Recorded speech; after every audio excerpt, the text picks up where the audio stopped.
Future సిటీలో land కొనాలని ఆలోచిస్తున్నారా? అయితే వెంటనే మాకు కాల్ చేసి పూర్తి వివరాలు తెలుసుకోండి. నమస్కారం. 5వ రోజు కార్తీక పురాణంలోకి వచ్చామండి. ముందు రోజు నిన్న ఏం చెప్పుకున్నాము? అజామిళుడిని విష్ణు పార్షదులు తీసుకెళ్ళడానికి ప్రయత్నం చేస్తున్నారు. దాని మీద నరకదూతలు ఎందుకునైనా మీరు తను ఎట్లా తీసుకెళ్తారు, వీడు పరమ పాపాత్ముడు అని అడిగేశారు కదా. అప్పుడు విష్ణుదూతలు ఏం చెప్తున్నారో ఇప్పుడు విందాం. యమదూతల ప్రశ్నలకు చిరునవ్వుతోటి విష్ణుదూతలు ఇలా చెప్పారు. ఓ యమదూతలారా, మేము విష్ణుదూతలము. మీ ప్రభువు మీకు విధించిన ధర్మాలేమిటి?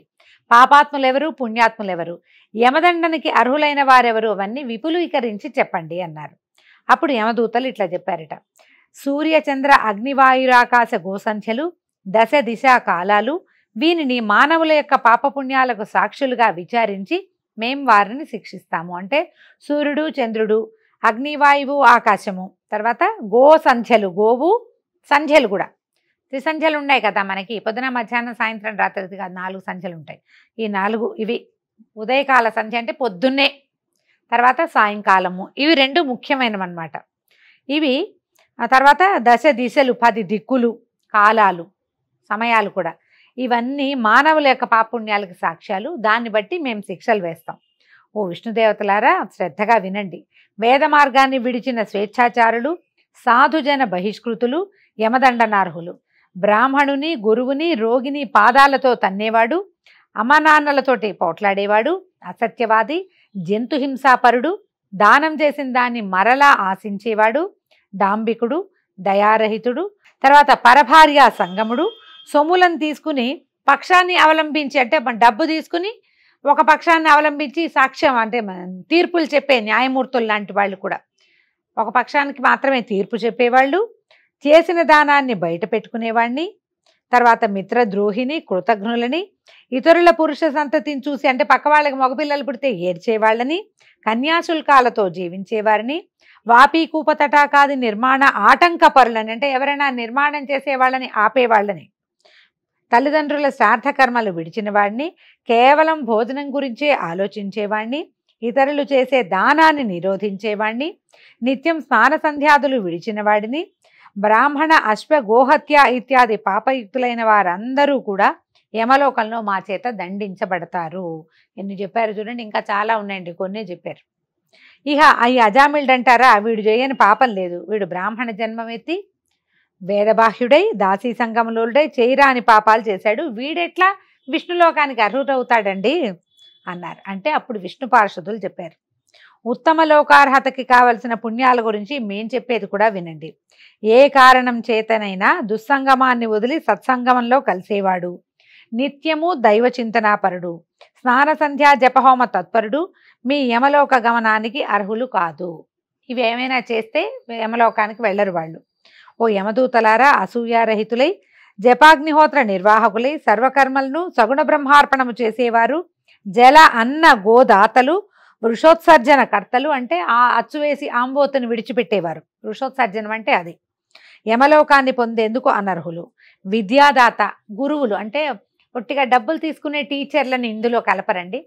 డబ్బు తీసుకోకుండా ఎవరైనా టీచ్ చేసేవాళ్ళు ఉంటారు కదా, వాళ్ళు గురువులు. తర్వాత ఆధ్యాత్మిక గురువులు ఉంటారు, అందరికీ మంచి మాటలు చెప్తారు కదా, వాళ్ళు కూడా. పరోపకారశీలుడు, హరిపూజా ప్రియులు, హరినామ జాపకులు, అంటే నిత్యము హరినామాన్ని జపించేవాళ్ళు, వివాహ ఉపనయనాలను చేయించేవాళ్ళు, అనాథ ప్రేత సంస్కారకర్త, వీళ్ళెవ్వరికీ యమదండన ఉండదు. నిత్యము సాలగ్రామాన్ని అర్చించి తీర్థపానం చేసేవారు, తులసి కాష్టమాలికలు ధరించేవాళ్ళు, అంటే తులసిమాలలు వేసుకుంటారు చూడండి, వాళ్ళకు కూడా యమదండన ఉండదట. గృహాంగణాల్లో తులసిని పెంచేవాడు, భాగవతాన్ని పఠించేవాడు, పూజించేవాడు, వినేవాడు, సూర్య మేషతులా మకర సంక్రాంతులందు ఉండగా ప్రాతస్నానము ఆచరించేవాళ్ళు. సూర్యుడు మేషరాశిలో, తులారాశిలో, మకరంలో, ఇప్పుడు తులారాశిలో ఉన్నాడు కదా సూర్యుడు. ఈ సంక్రమణాల్లో ప్రాతస్నానం, పొద్దున్నే స్నానం చేసేవాళ్ళు. వీళ్ళెవ్వరు కూడా యమలోకానికి వెళ్ళరు. తెలిసి కానీ తెలియక కానీ హరినామ సంకీర్తన చేసేవాళ్ళు పాప విముక్తులవుతారు. కాబట్టి ఇన్ని మాటలు ఎందుకు? ఎవడైతే అవసాన కాలంలో ఒక్కసారైనా హరినామ స్మరణ చేస్తాడో వాడు విష్ణులోకాలకి వస్తాడు. అందుకనండి మీరు హిందూ సాంప్రదాయంలో ఒక ప్రత్యేకమైన విషయం గమనించండి. ఎవరైనా పెద్దవాళ్ళు మరణాసన్నులుగా ఉంటే చెవిలో నారాయణ నామస్మరణ చేస్తారు. హరినామస్మరణ అంటే నారాయణ నారాయణ అనిపిస్తారు, నారాయణ అను అని అనిపిస్తారు. ఆ అంత్యంలో ఆ అవకాశం లభించడం కూడా అదృష్టమేనండి. ఇద్దరిలోనే చనిపోతారు కొంతమంది. వాళ్ళకేం లేదు, రోగంతో తీసుకుంటారు, ఎవడైనా చెప్పేది వినపడదు, వాళ్ళ దురదృష్టం. ఆ సమయంలో అసలు హరినామస్మరణే రాదు, అది కూడా వాళ్ళ దురదృష్టం. అందుకని కలిలో ఏం చెప్పారండి, కలో నామ సంకీర్తనం అన్నారు. మీరు నిత్యాను నామ సంకీర్తన అలవాటు ఉన్న వాళ్ళు అయితే గనక ఏదైనా బాధ వస్తే నారాయణ, కృష్ణ, వాసుదేవ, రమారమణ అని తలుచుకుంటాం. మనకు అలా అలవాటు లేదనుకోండి, అమ్మో అయ్యో అంటాం మూలిగేటప్పుడు. కానీ ప్రతి నొప్పికి, కూర్చోడానికి, నుంచోడానికి, ఆవలించడానికి, ఏదైనా తుమ్మొచ్చినా పడబోయినా రామా అని ఒక్కసారి నామ సంకీర్తన కనుక అలవాటు ఉంటే వీళ్ళు మరణాసన్న స్థితిలో కూడా భగవన్నామస్మరణ చేసే అవకాశం ఉంటుంది. అందుకని పూర్వం ఏం చేసేవాళ్ళంటే ఎక్కువగా పిల్లలకి దైవనామాలు ఇచ్చేవాళ్ళు. ఏదో ఆకాష్, మేఘాంశు అలాంటి పేర్లు ఉండేవి కాదు కదా. ప్రతి వాళ్ళకి విభవనామాలు ఉండేవి. అచ్యుతనారాయణ, కేశవ, మధుసూదన, జనార్దన, వాసుదేవ ఇలాంటి పేర్లు ఉండేవి. లేదా ఏ సహస్రనామంలో నుంచో తీసుకునేవాళ్ళు. అందరిళ్లలో రాముళ్ళు, కృష్ణుళ్ళు ఉండేవాళ్ళు. రాముడు అని పిలిచేవాళ్ళు. ఆ రాముడు పేరు పెట్టుకుని రామ అని పిలవడం, కృష్ణ అని పిలవడం. ఈ కృష్ణ రామ అనంగానే రాముడు రాముడు అనరు కదా, రాముడిని పిలవడానికి ఇలా అంటాం. అప్పుడు సంబోధన అయ్యి భగవంతుడు పలుకుతాడనే ఉద్దేశంతో మన పూర్వం పద్ధతులు ఇలాగే ఉండేవండి. ఇప్పుడు మనం కాలం మారింది కదా, మనకు అసలు ఇహము పరము తెలీదు మన పరిస్థితి అది. అయినా కూడా ఇలాంటి పురాణం విన్నప్పుడు మనకు కొంచెం అర్థమవుతుంది, ఏదో చెప్పదలుచుకున్నారు పెద్దవాళ్ళు, కొంతైనా విందాము అనిపిస్తుంది. పేర్లలో ఒక భగవన్నామాన్ని చేర్చి ఫ్యాషన్గా ఉన్న పేరు బయటికి ప్రపంచానికి చెప్పుకున్నా, కార్డులలో రాసుకున్నా, అన్నిట్లో పెట్టుకున్నా, సర్టిఫికెట్స్లోను పిలవడానికి ఒక భగవన్నామాన్ని అలవాటు చేసుకుంటే కనుక ఇలాంటి విపత్కర పరిస్థితుల్లో అది మనకి తోడుండొచ్చు, ఎందుకని చెప్పారు. అయితే ఈ విధంగా సాగుతున్న యమ విష్ణుదూతల సంవాదాన్నంతా వింటున్నాడు అజామిళుడు. ఆ జీవుడు విని దుఃఖం వచ్చేసింది. తను చేసినటువంటి తన శారీరక కృత దాసీ సాంగత్యాది పాపాలు తలుచుకునే తల్లిదండ్రులతో ఎంత అవజ్ఞగా ప్రవర్తించాను, మద్యమాంసాదులు ఎలా తీసుకున్నాను, ఎట్లా నేను జీవుల మీ ప్రాణాలకి ఉచ్చులు వేసి సంహరించాను, అన్నీ గుర్తొచ్చినాయి వాడికి. విపరీతంగా దుఃఖించాడు. దుఃఖిస్తూ కాసేపటికి ఆ దుఃఖం నుంచి తేరుకొని చూస్తే నల్లని కత్తులు ధరించిన యమదూతలు ఏమైపోయారు, నేను ఈ వైకుంఠంలో ఉన్నానేమిటి, పూర్వజన్మ పుణ్యం కాకపోతే నా జిహ్వ మీద, నాలుక మీద హరినామం ఎలా వచ్చింది, నాకు వైకుంఠం ఎలా ప్రాప్తించింది అని అనుకుంటూ మరల నారాయణ నామస్మరణ చేయటం మొదలుపెట్టాట. కాబట్టి రాజా, హరినామ స్మరణే అంతటి ముక్తిప్రదమైనది. హరిప్రియంకరమైన కార్తీక వ్రతాన్ని ఆచరిస్తే ఎంత పుణ్యం కలుగుతుందో ఊహించు అని ఆపారట. అప్పుడు జనక మహారాజర్షి అడుగుతున్నారు, అయితే దేవా, ఈ రాజామిళుడు పూర్వజన్మలో ఎవరు, ఏ పాపం వల్ల ఇలా పుట్టాడు, విష్ణుదూతల మాటలు విని యమదూతలు ఎందుకు ఊరుకున్నారు, వాళ్ళు యముడికి ఏమని విన్నవించారో సవిస్తరంగా చెప్పమన్నారు.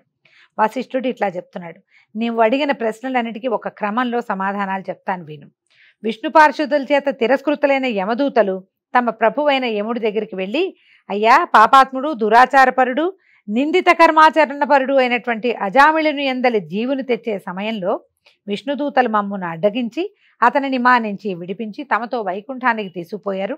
వాళ్ళని ఎదిరించలేక మేమిలా రిక్తహస్తాలతో వచ్చాము అని కింకర్లు చెప్పింది విని కొంత క్రోధితుడైనప్పటికీ సమవర్తి జ్ఞాన దృష్టితో సమస్తాన్ని చూసి, కింకర్లారా, ఈ కించిదపి పుణ్యవిహీనోపి అంటే అసలు కొంచెం కూడా పుణ్యం లేకపోయినప్పటికీ ఈ అజామిళుడనే పాపి అంత్యకాలంలో హరినామస్మరణ చేయటం వల్ల సమస్త పాపాలు నశింపజేసుకుని విష్ణుప్రియుడై విష్ణుదూతల చేత తీసుకొని పోబడ్డాడు. తెలిసి తాకినా తెలియక తాకినా దహించవలనని కోరిక లేకపోయినా కూడా సమస్త జాతులను అగ్ని ఏ విధంగా దహిస్తుందో అదేవిధంగా దుష్టాత్ములై మహిమని తెలుసుకోలేకపోయినా కూడా ఆ శ్రీహరి యొక్క నామస్మరణ చేసినంత మాత్రం చేతే వారి సమస్త పాపాలు దహించబడిపోతాయి. ఇహ భక్తిభావంతో స్మరించిన వాళ్ళు కేవలము కైవల్య పదగాములే అవుతారు అంటూ సేవకులకు ఎంతవరకు చెప్పాలో అంత మాత్రమే చెప్పి యముడు ఆలోచనాపరుడయ్యాడు. ఇప్పుడు చూడండి, అజామిళుని పూర్వజన్మ చెప్తున్నారు.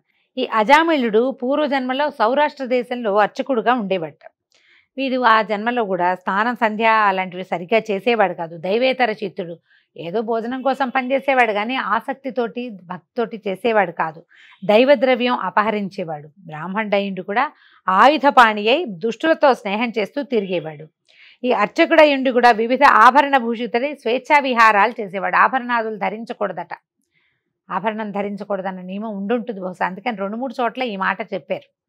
స్వేచ్ఛా విహారాలు చేసేవాడు. బహుభాషి అయి యవనంగాలో ఉన్నప్పుడు అందరితోటి మాట్లాడేవాడు. ఈ పురోహితులు ఎవరైతే వీళ్ళు ఉన్నారో అంటే అర్చకులు, వీళ్ళు ఎక్కువ మందితోటి మాట్లాడకూడదు అట్లా కనపడుతుందండి. మనం పాత సినిమాలలో గమనించండి, అర్చక స్వామి మౌనంగా ఉన్నట్టు కనిపిస్తుంది మనకి. వాళ్ళు ఇతరులతోటి ఎక్కువ మాట్లాడకూడదు. ఈ మాటలు కబుర్లు వచ్చేసరికల్లా స్వేచ్ఛా విహారాలు ఆటోమేటిక్గా వచ్చేస్తాయి. అదే కాలంలో ఆ గ్రామంలో ఒక దరిద్ర బ్రాహ్మణుడు ఉండేవాడు. అతడు దరిద్ర పీడితుడై అన్నం కోసం పట్టణాలు పల్లెలు తిరుగుతూ యాయవార వృత్తిని అవలంబించాడు. ఒకసారి అతను తనకి లభించిన యాయవార వస్తుజాలనంతా మోసుకొచ్చి చాలా ఆకలిగా ఉంది, వంట చేయమని భార్యకి చెప్పాడు. ముందు కాసిన మంచినీళ్ళు ఇవ్వు అన్నాడు. అయితే ఆవిడ తనేదో ఆలోచించుకుంటూ ఎవరి గురించో ఊహించుకుంటూ ఆ అమ్మాయి తన్ని పట్టించుకోలేదు. అయితే కోపించి ఈయన భర్త ఏం చేశాడట, మూలను నా కర్ర తీసి ఒక దెబ్బ కొట్టాడట. అయితే ఆవిడ ఒళ్ళు మండిపోయి ఆవిడేం చేసింది, ఒక ముష్టిఖాతం ఇచ్చింది, చేయి విసిరేసింది అనమాట, ముక్కు మీద గుద్దినట్టు చేసేసింది. చేసేసరికల్లా ఆయన ఏం చేశాడు, హడిలిపోయి ఉన్నాడు. పొద్దునుంచి బాగా అలసిపోయాడు. హడిలిపోయి ఇంట్లోంచి బయటికి వెళ్ళిపోయి ఈ అమ్మాయిని వదిలిపెట్టేసి వేరే ఊళ్ళో భిక్షాటన చేసి బతకడం మొదలుపెట్టాడు అనమాట. ఈ భర్త ఇల్లు వదిలిపెట్టాక ఈ అమ్మాయి చాలా బరితెగించి భర్త తెచ్చినవన్నీ చక్కగా శుభ్రంగా వంట చేసుకుని తిని ఆయన తెచ్చిన అలంకారాలు అవి ధరించి మంచి చీర కట్టుకుని తాంబూల చరవణం చేస్తూ ఒకానొక రజకుడి దగ్గరికి వెళ్ళి తనతో స్నేహం చేయమని అడిగితే అతను ఒప్పుకోలేదుట, కాదన్నాడు. దాంతో ఈవిడేం చేసింది, అలా తిరుగుతూ వెళ్ళి ఏం చేసిందట, ఈ ఈశ్వరాలయ అర్చకుడు ఇంతకుముందు చెప్పుకున్నాం కదా, ఈ అజామిల్డి పూర్వజన్మలో అతన్ని పిలిచి ఆయనతో కబుర్లు చెప్పింది. ఆయన ఎవరైనా కనపడంగానే మాట్లాడే స్వభావం ఉన్నవాడు. స్త్రీలు కొంచెం ఇట్లాంటి ఉన్మత్త ప్రవర్తన కలిగిన వాళ్ళని చూసేసరికల్లా ఇంకా కొంచెం మాట్లాడి అతి మాటలాడి వీళ్ళిద్దరూ కలిసి ఒక చోటకి ఎక్కడికో వెళ్దామని అనుకున్నారు. అయితే ఈ యవనోద్రేకంలో ఉన్న ఈ స్త్రీ ఇతనితో కలిసి ఎక్కడో వాళ్ళిద్దరూ ఏకాంతంలో కొంతసేపు ఉన్న తర్వాత అతని దారిని అతను వెళ్ళిపోయాడు. ఈ అమ్మాయి తెల్లవారేసరికల్ చాలా సిగ్గుపడింది, ఇదేమిటి నేను ఇంత పని చేశాను ఒక ఒళ్ళు తెలియనితనంతో అని చెప్పి భర్తని ఎక్కడున్నాడో చూసుకుని కనుక్కుని ఇంకెప్పుడు ఇలాంటి పనులు చేయకుండా భర్తని ఇంటికి తీసుకొచ్చుకొని, నువ్వు ఎట్లా చెప్తే అట్లా వింటాను, నేను ఇలాంటి పనులు ఇంకెప్పుడు చేయను అని నా పాపం పోగొట్టమని ఏదో ప్రార్థించి భర్తను తనతోటే అట్టు పెట్టుకుంది.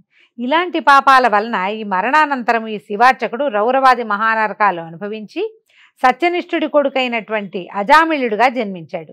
కార్తీక పౌర్ణమి నాటి శివ సందర్శనము, అంత్యకాల హరిస్మరణ పుణ్యం వల్ల మోక్షాన్ని పొందాడు. అంటే అజామిళుడు మరణించే రోజున అతను నిరాహారుడుగా ఉన్నాడు, ఆహారం లభించలేదు. తర్వాత ఏమో ఈ సాయంకాలం అయ్యేసరికల్లా చంద్రోదయాన్ని చూశాడు. పౌర్ణమి నాటి రాత్రి చంద్రోదయాన్ని చూసి ఆ తర్వాత ఈ హరినామస్మరణ చేయటం వల్ల అతను మోక్షాన్ని పొందాడు.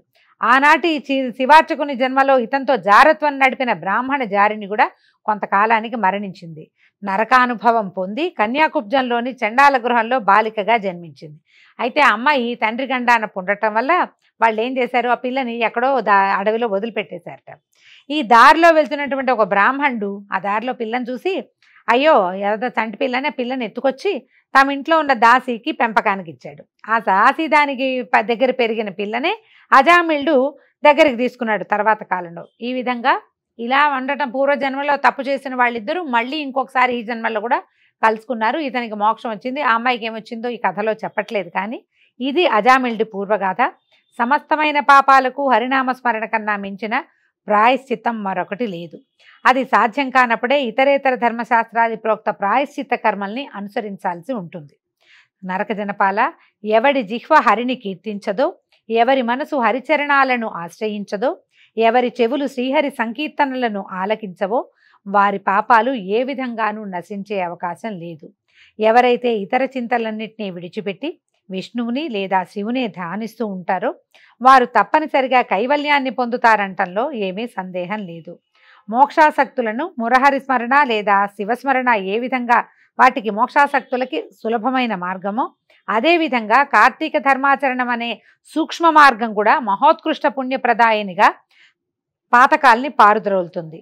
పాపాలని నశింపజేసే శక్తి ఈ కార్తీక వ్రతాచరణకు మాత్రమే ఉండటం వలన ఎవరైతే ఈ దివ్య వ్రతాన్ని ఆచరించరో వాళ్ళు నరక ప్రాప్తులవుతారని తెలుసుకో. పాపనాశని అయిన ఈ కార్తీక మహాత్మ్యాన్ని శ్రద్ధాభక్తులతో విన్నప్పటికీ కూడా వాళ్ళు కూడా మోక్షార్హులే అవుతారు. మిగిలినవి ఏవి చేయలేకపోయినా పురాణాన్ని శ్రద్ధగా వినటం, ఓసారి సరిగా వినపోతే టైం దొరికినప్పుడు మళ్ళీ ఇంకొకసారి ఆన్ చేసుకుని వినటమే.